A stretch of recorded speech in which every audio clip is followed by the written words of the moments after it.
গতবার যারা দেখোনি তারা ডেসক্রিপশন থেকে দেখে নিও, আমি লিংক অ্যাড করে দিয়েছি। তো আজকের পার্টির শুরুতে দেখা যায় খুবই বিরক্তিকর ঘটনা। দুই পক্ষের থেকে ফলাফল আসে, তবে মিয়ং ইচ্ছে করেই এত ভালো রান্নার মার্কস দেয় মাত্র 1। আর ওইদিকে রাজা লিহিয়ন মিয়ংয়ের বাবুর্চিদের খাবার খেয়ে ন্যায্য মার্কস দেয়, আর সেটা হচ্ছে 8। রাজা তার বাবুর্চিদের মার্কস দেখে খুবই রেগে যায় আর বলে, আমার কাছে বাবুর্চি থংয়ের রান্না পছন্দ হয়েছে আর সেই অনুযায়ী আমি মার্কস করেছি, কিন্তু তাই বলে আমার বাবুর্চিদের রান্নার মার্কস 1 কিভাবে হয়? তার মানে মিয়ং ইচ্ছে করে এত কম মার্কস দিচ্ছে যাতে করে আমাদের বাবুর্চিরা হেরে যায়। এখানে বাকিরাও বাবুর্চি ইয়নের খাবার খেয়ে দেখেছেন, আর সেটা অন্তত আর যাই হোক 1 মার্কস পাওয়ার মতন নয়, কম করে হলেও 9 পাওয়ার কথা। মিয়ং এরপরও দুঃসাহসের মতন বলে, তাতে কি যায় আসে, রুলস হচ্ছে আমরা একে অপরের রান্নার মার্কস দিব, আমার ইচ্ছে করেছে আমি দিয়েছি, এখানে আপনি বলার কেউ না। রাজা বলে, আপনার কি লজ্জা করছে না? আপনি এখানে বিচারক হয়ে আছেন, তাই আপনার দায়িত্ব সঠিকভাবে মার্কস দেওয়া। আপনার এই চালাকির জন্য আপনার এই বাবুর্চিদের অসম্মান হচ্ছে। তাদের রান্নার গুণ আছে, কিন্তু আপনি যা করছেন তাতে তাদের গুণের উপর প্রশ্ন আসছে। আপনার কি তাতেও কিছু যায় আসছে না? মিয়ং বলে, না, তার কিছুই যায় আসে না। রাজা যদি পারে তাহলে খুঁজে নিক আসল বিজয়ী কে। তো তখন রাজা এক সিদ্ধান্ত নেয় আর বলে, এবার এই রান্নার মার্কস দিবে যারা রান্না করেছে তারা নিজেই। বাবুর্চি ইয়ন আর তার টিম নিজেদের রান্না খেয়ে দেখে, আর স্বাভাবিকভাবে পছন্দ তো হবেই। একইভাবে মিয়ংয়ের বাবুর্চিরাও নিজেদের রান্না খেয়ে দেখে, আর তাদেরও পছন্দ হয়। রাজা প্রথমে ইয়নকে জিজ্ঞেস করে বলে, বাবুর্চি ইয়ন, তুমি তোমার এই রান্নাকে কত স্কোর দিবে? ইয়ন বলে, আমাকে ক্ষমা করবেন, আমি আমার রান্নাকে স্কোর দিতে পারবো না। রাজা বলে, কিন্তু কেন? ইয়ন বলে, আমি একাই রান্নাটা করিনি, আমার সাথে আমার পুরো টিম নিজেদের সর্বোচ্চ চেষ্টা করেছে এই রান্নাটা তৈরি করার জন্য। তাই আমাদের রান্না আমাদের কাছে যেমনই হোক খুব কাছের, তাই সেটাকে কোনো মার্কস দিয়ে আমি মাপতে পারবো না। রাজা এরপর মিয়ংয়ের বাবুর্চিদের জিজ্ঞেস করে, আর বাবুর্চি থং একই কথা বলে। তার রাজা বলে, আসলে দুই দেশের বাবুর্চি অসাধারণ রান্না করেছে, যা কোনো স্কোর দিয়ে মাপা অসম্ভব। সেজন্য আমি ঠিক করেছি এই দ্বিতীয় পর্বের রান্নার স্কোরও সমান হবে। তো রাজা বলেই দিয়েছে এই রান্নার রেজাল্টও টাই।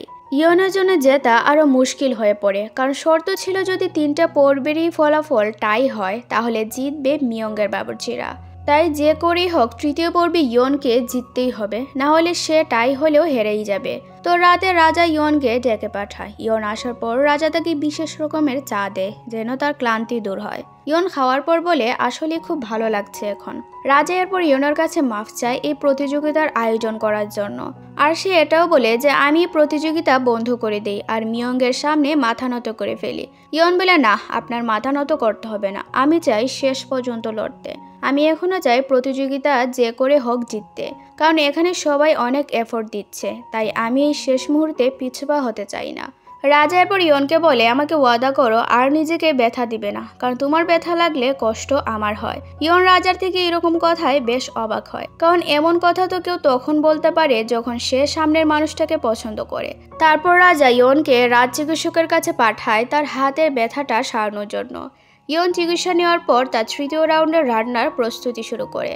আর ওইদিকে রাজমাতা জানতে পারে এই মিয়ং তো আসলে তার বাদশার কথায় এসব করছে না, বরং সে নিজের ইচ্ছায় এরকম ভুলভাল কাজ করে যাচ্ছে। বাদশা তো তার এই অন্যায়ের সম্পর্কে জানেই না কিছু, তাই রাজমাতা এবার একে শিক্ষা দেওয়ার কথা ভাবে। পরদিন শুরু হয় তৃতীয় পর্ব, যেখানে তাদেরকে জিনসান দিয়ে শর্মা করতে হবে। ইয়নের কাছে তো এখনো তার সে পদটা এসে পৌঁছায়নি, যদিও বা চুনসিয়ং বলেছে সঠিক সময়ে নিয়ে আসবে। তাও ইয়ন প্ল্যান বি রেডি রাখে যদি কোনো কারণে চুনসিয়ং সময়ের মধ্যে না আসতে পারে। এবার রান্নার কাজ শুরু হয়। রাজা লিহন দেখে বাবুর্চি থং এর টিমের কাছে রান্নার যে উপকরণ আছে তা খুবই ইউনিক, আর যার ঘ্রাণ রান্নার পর অনেক সময় পর্যন্ত থেকে যায়। মিয়ং তাদের এই উপকরণের ডিটেলস বলে, যা শোনার পর রাজা একটু চিন্তায় পড়ে যায় যে তার বাবুর্চিরা পারবে তো বাবুর্চি থং এর টিমকে বাজিমাত করতে। এবার ইয়ন মুরগিগুলোকে পটে রেখে আরও কিছু সময় অপেক্ষা করছিল চুনসিয়ংয়ের আসার জন্য। যদি সে ততক্ষণে না আসে তাহলে ইয়নের কাছে যা জোগাড় আছে তা দিয়ে রান্না শেষ করবে। তো কিছুক্ষণের মধ্যেই চলে আসে উড়তে উড়তে চুনসিয়ং, আর সে প্রেসার কুকারের ঢাকনাটা ইয়নকে দিয়ে যায়। ইয়ন তো অনেক খুশি হয়, আর সাথে রাজাও। এবার রান্না শুরু করে ইয়ন। কিছুক্ষণ পর প্রেসার কুকার থেকে আওয়াজ শুরু করে। সবাই বেশ ভয় পায়, কারণ তারা এরকম জিনিস আগে দেখেনি। মিয়ং তো ভয়ে রাজাকে বলেই ফেলে, এটা ফেটে যাবে না তো? রাজা বলে, চিন্তা করবেন না, কারণ আমার বাবুর্চি ইয়ন খুব বুদ্ধিমতী আর সে ঠিক সামলে নিবে। ইয়ন হাসছিল আর বলছিল, অবশেষে আমি যেমন চেয়েছি তেমনই হচ্ছে।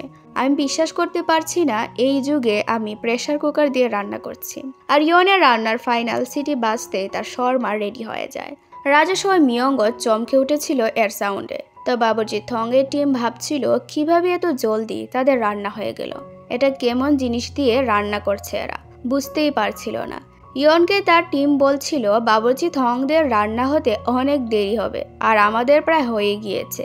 ইয়ন বলে, এটাই তো সায়েন্সের সুবিধা, দ্রুতও হবে আর স্বাদও বেশি হবে। চলো আমরা আমাদের ফাইনাল কাজটা সেরে নিই। এবার তারা তাদের বাকি রান্নার কাজ করতে শুরু করে। তো কিছুক্ষণ পর রান্না শেষ হয় আর প্রথম খাবার টেস্ট করতে ডাকা হয় বাবুর্চি ইয়নকে।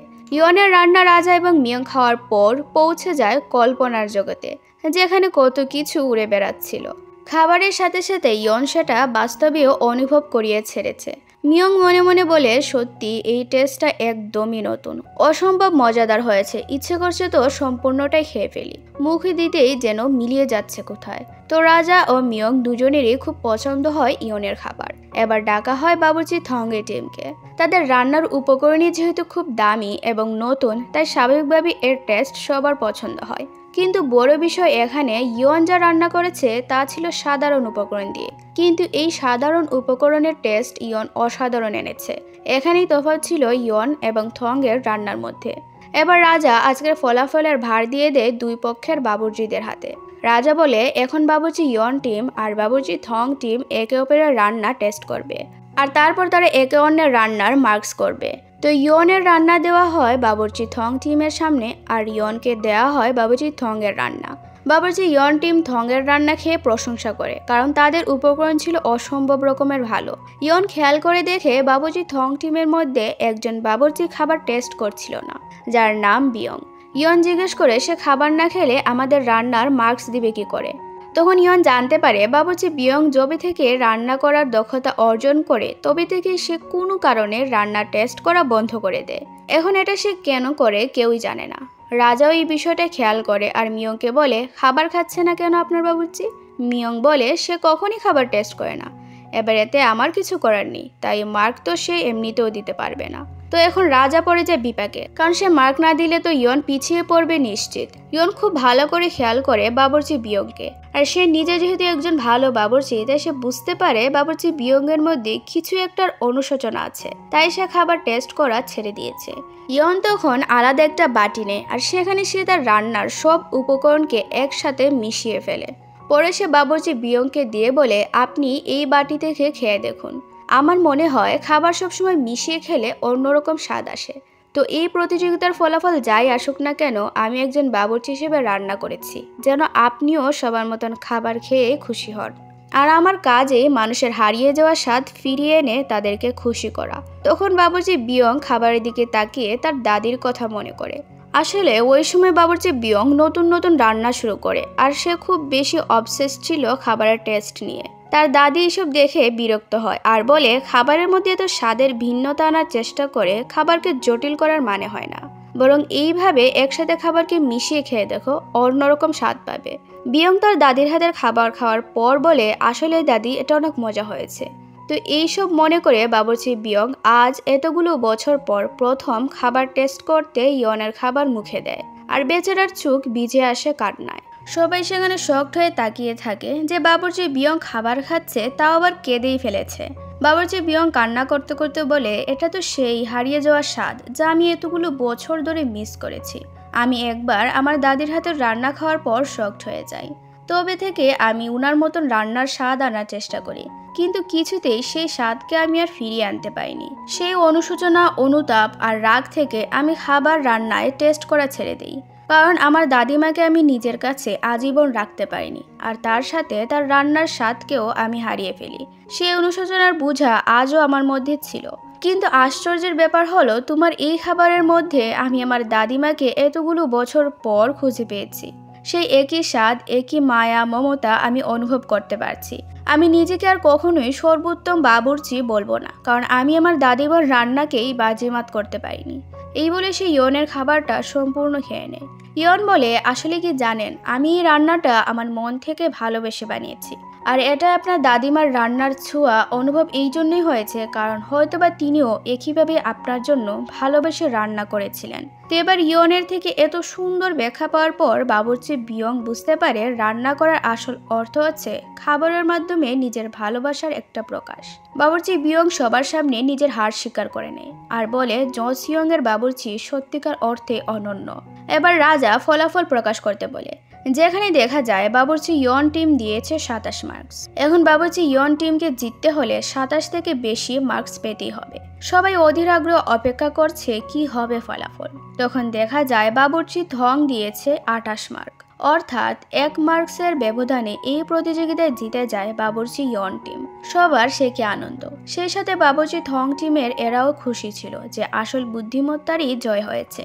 ইয়ন মন থেকে তাদেরকে ধন্যবাদ জানায় যে তারা সত্যি তাদের খাবারের আসল মার্কস দিয়েছে। বাবুর্চি থং বলে, সুযোগ হলে তোমার থেকে অনেক কিছু শেখার আছে আমার। ইয়ন বলে, কোনো সমস্যা নেই, যে কোনো সময় আমি তৈরি থাকবো। তো এবার রাজা ঘোষণা করে এই প্রতিযোগিতায় জয়ী হয়েছে আমাদের বাবুর্চিরা। তাই প্রতিযোগিতা এখানেই সমাপ্ত করা হলো। এবার মিয়ং তো এত সহজে সব শেষ করবে না, তাই সে চেয়ে বসে বাদশাহের জন্য আমি বাবুর্চি ইয়নকে নিয়ে যেতে চাই। তো মিয়ং কি আর জানে বাবুর্চি ইয়ন ইতিমধ্যে রাজার মনে রাজ করছে, আর মিয়ং হাত দিয়ে ফেলেছে রাজার সেই মনেই। তাই রাজার হয়ে যায় মাথা খারাপ আর সে বলে, আচ্ছা তুই ইয়নকে নিতে চাস? বাহ, সাহস দেখে আমি নিজেকে বিশ্বাস করতে পারছি না। এই বলে সে মিয়ংকে হিট করে বসে। শুরু হয়ে যায় সেখানে দুই পক্ষের মধ্যে লড়াই। মিয়ং বলে, আমি যে কোনোভাবেই বাবুর্চি ইয়নকে আমার সাথে নিয়ে যাব। এই বলে সে তার সৈন্যকে আদেশ করে ইয়নকে ধরার জন্য। ইয়নকে আগলে তখন সামনে এসে দাঁড়ায় তার টিম বাবুর্চিরা। রাজা হেসে মিয়ংকে বলে, তোর মনে হয় না যে তুই ইয়নকে নিয়ে যাওয়ার জন্য নিজের সাথে কম সৈন্য এনেছিস? ভাবলি কি করে আমার সামনে এই সৈন্যগুলো ইয়নকে নিয়ে যেতে পারবে? হিসেবে আরো বেশি আনার কথা ছিল, কম করে হলেও লাখখানেক সৈনিক আনলে ভালো হতো। তাহলে হয়তো আমি ভেবে দেখতাম যে তারা পারবে ইয়নকে নিয়ে যেতে, কারণ আমি যতক্ষণ আছি ততক্ষণ তো এটা অসম্ভব। মিয়ং বলে, কি আমাকে ধমক দিচ্ছ যে এরা পারবে না ইয়নকে নিতে? আমি দেখিয়ে দিব কিভাবে না নেয়। রাজা তার কথা রেগে হাসছিল, কারণ তার ইচ্ছে করছে মিয়ংয়ের মুখ বন্ধ করে দিবে, কিন্তু খুব কষ্ট করে সে নিজেকে সামলে রাখছে।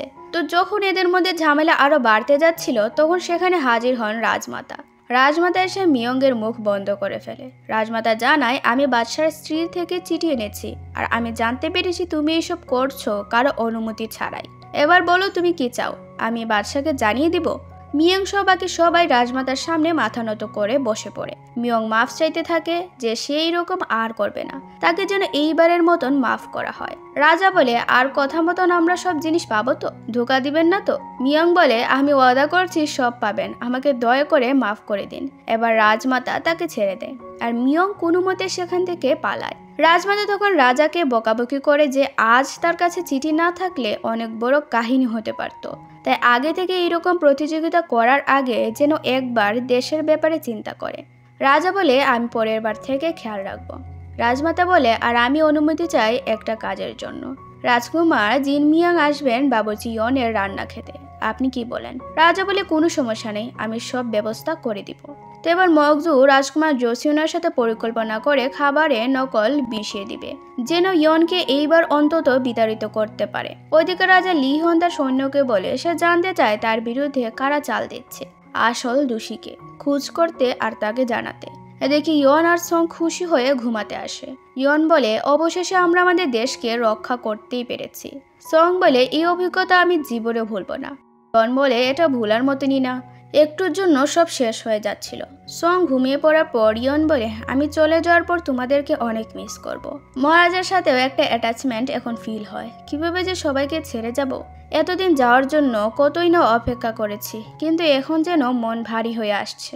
অন্যদিকে রাজা তার বই মানগুন্ডক লিখতে বসে। সে ইয়নের প্রতিযোগিতার করা সবগুলো রান্নার কথা মনে করে, আর তারপর সেখানে কিছু তো লিখে। দেখবে, আমি বলে রাখছি, শেষে গিয়ে হয়তো বা এটাই বের হবে যে ইয়ন যে মানগুন্ডক বইয়ের মাধ্যমে টাইম ট্রাভেল করেছে এটা আসলে রাজার লেখাই বইটা ছিল। কিন্তু প্রশ্ন আছে, তাহলে সেই রেসিপিগুলো কিভাবে এই বইয়ের মধ্যে আসলো? তাহলে কি ইয়ন আগেও একবার টাইম ট্রাভেল করেছিল? এই রহস্যটার উত্তরই আমরা গল্পের শেষে জানতে পারবো। তো পরদিন ইয়নকে রাজা ডেকে জিজ্ঞেস করে, কেমন আছো এখন? ইয়ন বলে আগের থেকে হাতের ব্যথা কমে গিয়েছে। আমাকে চিকিৎসক বলল আমি বেশি দিন বাঁচবো না। রাজা ভয়ে বলে কি বললে? ইয়ন হেসে বলে আরে আমি মজা করেছি, আপনি কি ভয় পেয়ে গেলেন নাকি?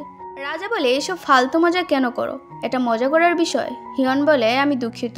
তখন রাজা বলে তো এখন কি তুমি পারবে রাজকুমারের জন্য রান্না করতে? ইয়ন বলে কোনো সন্দেহ আছে নাকি, আমি অনেক ভালো রান্না করব মহারাজ। তারপর রাজা ইয়নকে নতুন ড্রেস দেয়। ইয়ন বলে খুব সুন্দর, কিন্তু আমি তো মানগুন্ডক পেলেই ফিরে যাব, এটা দিয়ে কি হবে? রাজা বলে কি বারবার যাবো যাবো করছো, চলে যাওয়ার হলেও তো ড্রেস লাগবেই নাকি, না ড্রেস ছাড়াই চলে যাবে? আর আজ আমার সাথে রান্নার পর দেখা করবে বাগানে। ইয়ন বলে আমি মিয়ঙ্গের বাবুচিকে বিদায় জানিয়ে আসবো। তারপর ইয়ন রান্না করে ছোট রাজকুমারের জন্য। রান্না খাওয়ার পর রাজকুমার খুব প্রশংসা করে, আর রাজা নিজেও করে।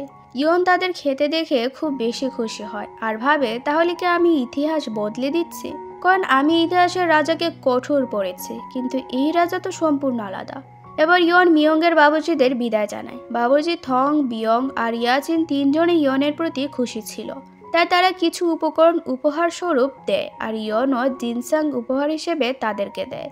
যাওয়ার আগে ইয়নকে বাবুজি থং সাবধান করে যায় আর বলে রাজাকে নিজের আপনজন থেকে সাবধান থাকতে হবে, কারণ বিপদ চারদিক থেকে আসতে পারে।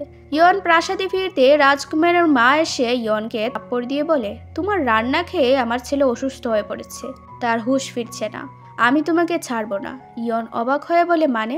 আমার খাবার খেয়ে তার শরীর খারাপ কিভাবে হতে পারে? রাজকুমারের মা বলে সেটা তো তুমিই বলবে, আমি কিভাবে জানবো? তোমাকে বন্দি করা হলো, আজকের পর থেকে আর কোনো রান্না হবে না তোমার। ইয়নকে বন্দি করে জিজ্ঞেস করা হয় সে কি মিশিয়েছে খাবারে। ইয়ন বারবার বলে সে কিছুই করেনি। তাই রাজকুমারের মা বলে একে ততক্ষণ পর্যন্ত টর্চার করবে যতক্ষণ না সে সত্যি বলবে। ওইদিকে রাজা এইসব থেকে অজানা হয়ে অপেক্ষা করছে ইয়নের জন্য বাগানে, কিন্তু ইয়নতে ফেসে গিয়েছে বড় এক গুলক ধাঁধায়। এবার দেখার পালা রাজা কিভাবে ইয়নকে নির্দোষ প্রমাণ করবে আর মগধুর আসল রূপ কিভাবে সামনে আনবে। আর এরই সাথে আজকের পার্টটি এখানে শেষ হয়। তো কেমন লাগলো কমেন্টে জানাতে পারো। পরের পার্ট খুব দ্রুত আনার চেষ্টা করব। ভালো থাকো, ধন্যবাদ।